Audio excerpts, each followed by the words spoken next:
Minyak kelapa sawit adalah minyak nabati yang paling banyak digunakan di muka bumi dan dapat ditemui di berbagai produk.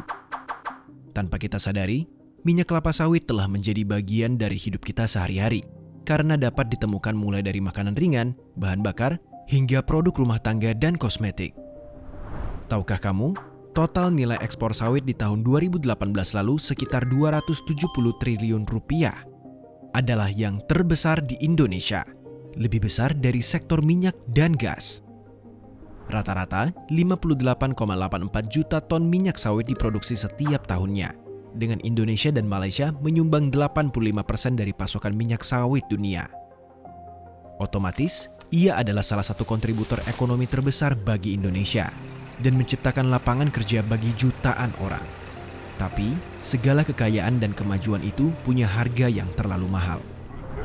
Selalu ada konsekuensi dari tiap tindakan yang kita ambil, apalagi jika tidak diiringi dengan pengetahuan terhadap sawit berkelanjutan.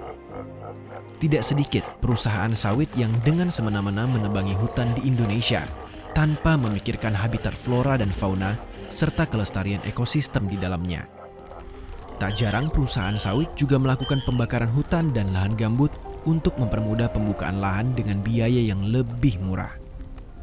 Tak hanya itu, konflik horizontal juga sering terjadi antara korporasi sawit dan masyarakat sekitar atau adat hingga petani kecil di area konsesi sawit.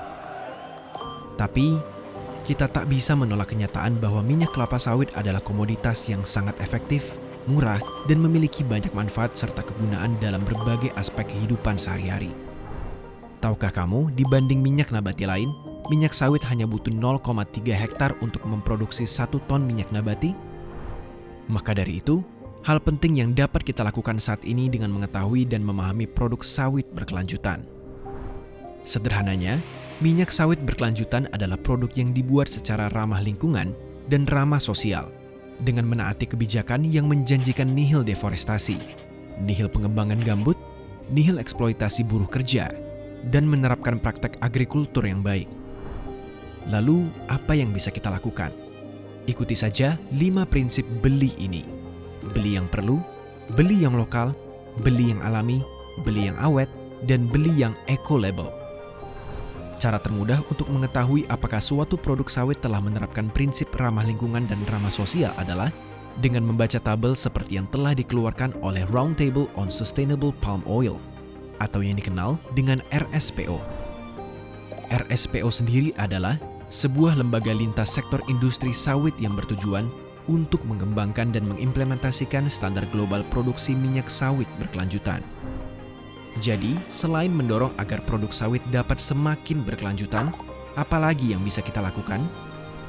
Bagi korporasi, hentikan pembukaan lahan sawit baru dan tingkatkan produktivitas sawit dengan intensifikasi, bukan ekstensifikasi.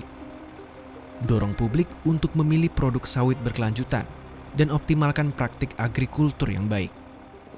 Bagi pemerintah, dukung program dan inisiatif di daerah untuk menjalankan tata kelola sawit berkelanjutan. Perkuat produk hukum terkait minyak kelapa sawit, dan ambil peran untuk program peningkatan kesejahteraan petani sawit.